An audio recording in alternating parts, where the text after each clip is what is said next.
Thank you for Hmm? joining us for today's talk with Florence Brokowski-Szekete. I'm really happy to have you again, Florence. Thank you for taking the time for our third conversation, third live talk. Today we thought we'd talk about culture. Yes, it's always implied, but about intersectionality and resilience. We think about that a little bit, how you experienced it and what your experiences with that are. Intersectionality being the way how societies treat people based on their various social and political identities. So that can be gender, that can be sexuality, that can be ethnicity, all of those things overlapping, and how we judge very often people by that. Oh, yes. You might maybe want to explain it a little bit more, how you experience it, or when you talk about how you experience it. So how was that? How did you come to that topic, actually wanting to talk about intersectionality? What's your personal experience with it? Yes, well, I noticed this different ways of being treated by the people when I was a mother, for example, when I became a mom. And I noticed I was treated first like a black person. And when I was a mom and my son went to school, I was treated like a person who is not able to take care of that child. Yeah. So I noticed, okay, I'm a black person. I'm a woman. It would have been different if I was a black father, for example. Yeah. Or even at work, being a woman is a little bit is different sometimes, even when you make decisions. Yeah. I have the feeling that people treat you differently than when you are a woman than when you are a man, and then when you are a black person and not a white person. Yeah. Or for example, I never tell people who don't know me what my function is, so that where I work, what I do, how I live, what car I drive, whatever. And then they treat you in a certain way. And when they noticed, oh, that's her profession, then I noticed the different way of behavior. Yeah. So also this kind of status thing, is something that I really notice. Yeah. When they see me, they just see a black woman. And then they have fantasies like, oh, she was brought here by a white man. Yeah, perhaps when he was on holiday somewhere there. Yeah, and then she was brought to Germany, and that's interesting. With a white person, a white man next to me, they really treat me like a kind of souvenir.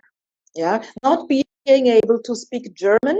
Yeah, and it really happened that the person next to me was asked, would she like to drink something?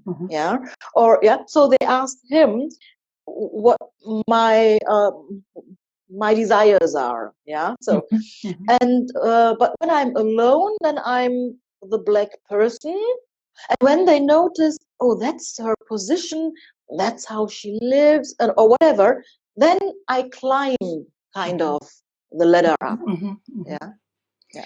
So you're not only perceived as that black person, but the more information people get, the more they then maybe not judge always, but then evaluate. Yeah.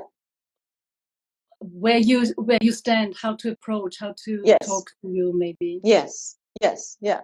Or, I mean, how I said, the people have fantasies, like, and I find this really funny. When I'm at the petrol station, I really find this funny.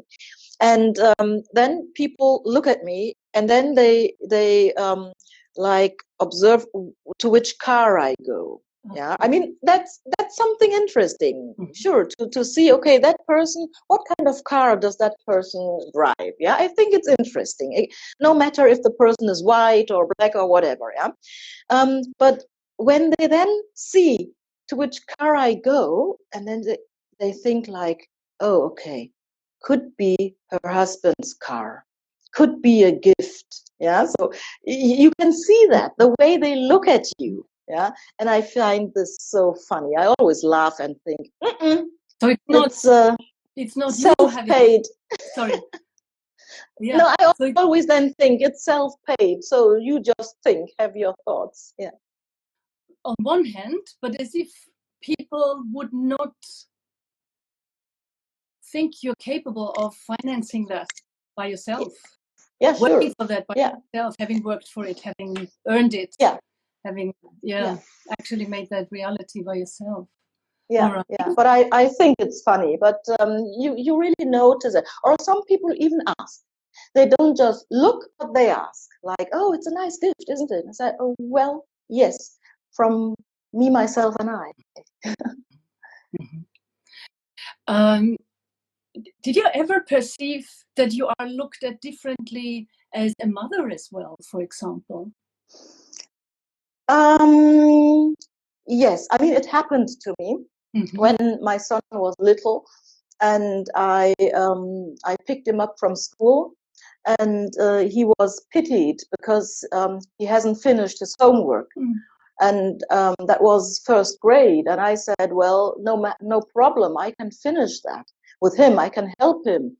But they didn't even listen. They pitied him and said, well, if you can't finish it at home, then you can just continue tomorrow. You just try your very best. And I said, well, I can help him. I will support him with what he hasn't finished here. Yeah, so he can do that at home.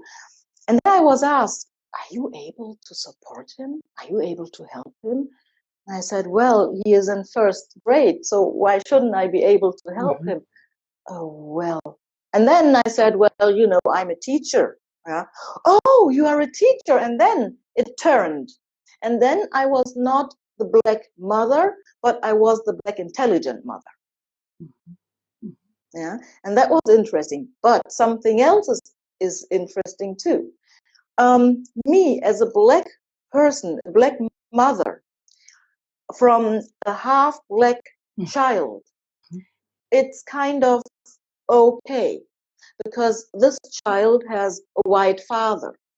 But white ladies often tell me that they are treated differently if they have half black kids because they have a black man. Yeah. So as a black person having a white man, it's like, okay, she has a white person. Yeah. But as a white woman having a black man, it's like, okay, she has a black man. Yeah. Yeah. So it's this up and down. Yeah. That is incredible. I've never thought about whether it would be seen. So I kind of climbed the ladder up, and the white lady kind of looked down. That's in some people's head, in some people's mind, this is still present. Have you ever experienced a situation where that was in a way communicated to you? Well, to me, it's the way that people treat you when they see that you have a white person next to yourself. It's like this is somebody from our society, and he brought this woman from wherever. Yeah? But white ladies, they tell me that the way they are treated is not always positive, and what they hear. Okay, so you have talked to others who have that experience as well. Oh yes, and negative experiences. Yeah. That is a big learning for me, Florence, to hear that, to think about perception in that case, or that and I hope for all those in the call that's something to think about as well. How do we make up our minds without knowing actually what happens, and and without giving everyone the same courtesy of accepting whatever it is. That's right. And then it really makes a difference when the people see or hear what these people are doing as a profession. Then it can be different. Oh, he is a doctor. Oh, he's an engineer. That's interesting. And then this black person is kind of interesting. So intersectionality actually is not only negatives. You can then, by adding an element that is positive, also balance it up. Well, that's the question. I mean, I would have been really glad if they just treat me nicely because I'm the mother from this kid, not because I'm the intelligent mother. You see? Yeah. Of course, it can be. Sometimes it can be perhaps positive for me, but then for the other person, it's not positive. Yeah. So kind of when someone, I don't know, wants to sell something and I would like to buy it, and just because I have the money or the people think I have the money, they accept the black person. Yeah. Sure. I mean, for me, it's nice, but for the other person, it can be negative. You know what I mean? Yeah. Or if people look for flats, for apartments, for houses, and I mean, sure, you rent something out to someone who can pay. Yeah. This is incredible. Have you ever perceived sort of a glass ceiling because of that perception of others? I mean, yeah, you know, this so-called glass ceiling, people say that it doesn't exist, but it does. It does exist. If you have the feeling, even in a profession, that you can't get higher, because perhaps of your color or your gender or whatever, your individuality. And for myself, yes, I have this glass ceiling. I mean, now I work in a position that I can say I have kind of made it, but it was a hard way. And there were always people who wanted to hinder me from going through this glass ceiling, and from opening the door. They tried to push the door closed. So it was really hard every time to get further and further. And you had to prove every time again and again that you were ready for it. Yes, I had to prove myself, and there was, thank God, always someone, and in that case it was a lady who saw what the others were doing, and who said, and who had also the power of saying, I would like to have you in this and that position. If not that, some male people would have hindered me by going forward. So the fact that you're a woman also played into the whole situation. Yes, not only a black person. Yes, right. So that's a typical intersectional situation. So I was black, I was a woman, and some male people thought they could kind of cling together, making their own little business, and well, she does not need to know, and we will do our own thing. And thank God there was someone higher. She was a woman, sure, and she supported me. Thank God, yeah. So intersectionality explained in practice would mean we have a lot of things in common as women. Yes. And then in Germany, you have the additional challenge to be a black woman. Interestingly speaking, very good German because you grew up there. Is your mother your mom tongue, as you said the last time. Yes, your mom. yes, my mom tongue. Yeah. Yes, right. And then also being looked at differently because of that capacity in your speech, in your ability. So all these things play into that. We never think about it, right? We never, well, if we're not pointed at it. You need to think about you mean, you see, even myself, if sometimes I have situations and I think, well, is that really the case that now this or that person reacts in a way just because it's you? Yeah. But then I have to admit to myself, yes, it is the case. Yeah, I just noticed it. I made a decision some months ago, and there were people who really tried to do anything that this decision can't come to reality. Yeah, anything. They lied. They did anything. Yeah, so they wasn't ashamed that they. Yeah, so, and I thought, well, you should be ashamed, but okay, they weren't. But it's hard. Sometimes it's hard to admit, or to admit to oneself, yes, it's not because this decision was bad or wrong, because it was not. It is because they don't want you to make this decision. Yeah. Okay. Yeah. What can we do? What role can we all play in standing up for those in minority positions? How can we be better allies to you? What would you say?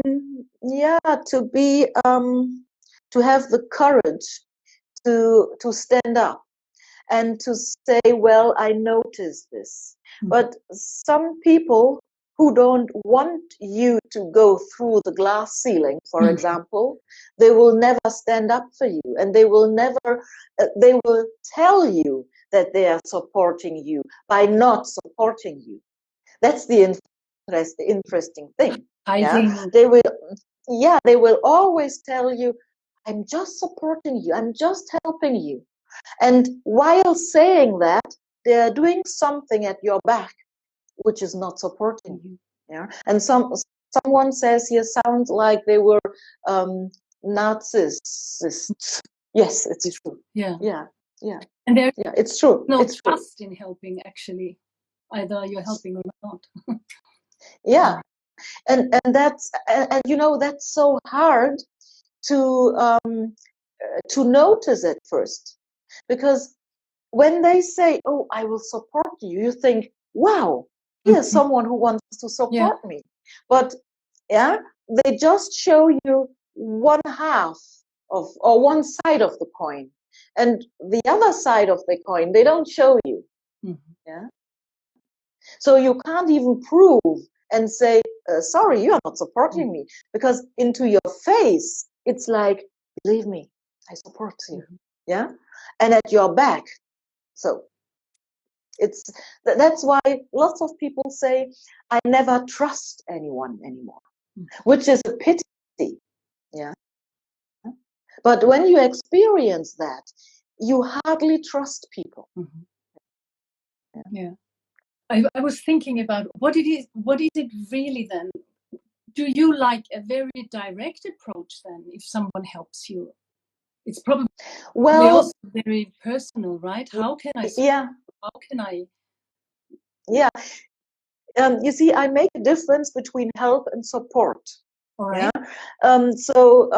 Yeah. Because I think help always means there is someone who needs help. Yeah. Someone who is small and who needs to be lifted. Yeah. Supporting is, in my point of view, something nicer. Yeah. So you enable the other person to do it alone. Yeah. And well, what can you do? Still, I always say, try to to stand up for the person, and try to tell the other person who is not supportive, hey, sorry, I can notice you are not supportive. Yeah. But lots of people think, oh, before I have any problem with anybody, I just keep calm and say nothing. Yeah. For fear of whatever. Yeah. Yeah. Yeah. All right. Thank you for that. So we also said we would talk about resilience, and it is a fact that people in minority position, they might need that extra portion, so to speak, of resilience in order to face those challenging situations that they come to live and which are part of their reality, right? And I often think about resilience as our mental, our psychological immune system. Yes. Right? An immune system that helps us to get back on our feet if something happens in case of adversity. So where do you think your resilience comes from? How did you build your psychological immune system? How did you do that?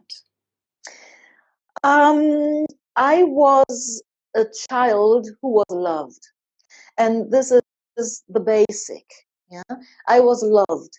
So the first 2 years was nothing, but then when my parents brought me to my mom, to my German white mom, I was a child which was loved. Yeah, and this is something that helped me throughout my life, and I see that with my own son. He was so much wanted, and he was so much loved, yeah, and so much accepted, that I also see with him, this is very good. He has never got any feeling like, oh, I'm a black person, and or even half black person, and is this bad or not? No, when you ask him, would you like to be white or black? He says, what kind of question is that? Yeah, because he has always felt accepted. And this is what I hear from young other people too. Young people who are accepted, who have the feeling that they are accepted, they say, well, I have no problem with my individuality. Yeah, either being black or being disabled or being small or too tall, whatever too tall is, yeah, or whatever, yeah, because I was accepted by my parents, by my family, yeah, and this is something very important. And when kids do not feel this acceptance, then they always have this question in mind, am I worthy? And am I loved? Am I good? Yeah. So you have like a basis of self-acceptance, a place where you rest within yourself and have that capacity to act from a place of composure in a way. Yes, and to be emotionally independent. That's very important. Yeah, very important. To know, okay, sure, I can love, and it's disappointing when the love does not come back. But in one certain way, I have to be emotionally independent. Be independent means that other person can do whatever he or she wants. Yeah, and you react. Yeah, if the person loves you, you feel happy. If the person doesn't love you, you feel sad. But if you love yourself and you know that you are worthy, and you always tell yourself, I'm worthy, that does not mean I'm better, but I am worthy. I know my worth, and I know what I accept and not. That's really the basic. So that's why either in my private life or even in my work life, I know where my boundaries are. Yeah. And some people always tell me, wow, can I learn that from you? Because you don't care who is in front of you, if it's the boss or if it's the caretaker or whoever. You treat the people equally. Yeah. And even if the caretaker treats you negatively, you tell the person stop. And if it's the boss who treats you negatively, you also tell the person stop. So can we learn that? Yeah. And I said, well, you can just learn that everybody is the same person. And there's no difference, because whether it's the boss or not, it's a human being. And if you don't want the human being to treat you in a way, you have to tell the human being. Yeah. You don't have to wait. Mm-hmm. Yeah. That are traits of real leadership, Florence. And yes, I believe people can learn it by, listening to people like you, by exchanging. So do you think that, for example, your resilience to do what you do, to keep those conversations going, to educate people, to, have that talk with me now, and you have other talks as well, you're very active. Do you think that resilience in that case comes from your purpose to make the world that bit better? What would it be to go on? Because I imagine the fact that you have made it does not mean for you the topic is finished and you never encounter those negative sides, negative situations again. No, that's true. I do encounter them, and I do face people who are negative, or who behave negatively, let's say so. I mean, people more or less are not negative, but they have negative behavior. And I mean, it's nice when people say, while listening to you, I can learn this strength, or I can feel it, and it comes to me in a way. But sure, still, I every day have to tell myself I'm worthy every day. Sure, everyone has to do that. And always to remind myself, this and that behavior is nothing you want. So you focus on the positive? Yes, I focus on the positive things, and I give people warnings. And there are sometimes people who don't listen to the warnings. And then they think, when they, I don't know, react in a certain way, I might either run after them, like saying, oh, please, I need to, whatever, talk to you, or just behave like you want to behave, and I'll accept it because you are so nice. That's crap, sorry, that's stupid. But that's what some people do, and then they ask themselves why they are not accepted. May I ask you a question, and you don't have to answer it if you don't want to? What was your worst reaction you ever had if someone overstepped your boundaries? What was the worst that you, because I cannot even imagine that you reacted in a way that was not appropriate. Did that happen for you ever? Yes, I remember it happened. I mean, 99% I get silent, and that's bad. When I'm silent, then people should already be aware of something. When I'm silent, that's bad. But I had years ago a situation where a colleague of mine really overstepped my boundaries, really did. And I warned the person. I said, well, just let it go. Let it go. You do what you want to do, and I do what I want to do. It's no problem. I mean, it doesn't affect our work. The person didn't stop. Well, and I can have a voice which is really loud. And I think the whole department had something to listen to. Yes. But that was, for me, it was good. And after I finished, I never spoke to that person again. And the person the next day, the person came, can we talk? I said, is it business? No, can we talk? No, we don't have to talk anything private, anything personal. If it's business, okay.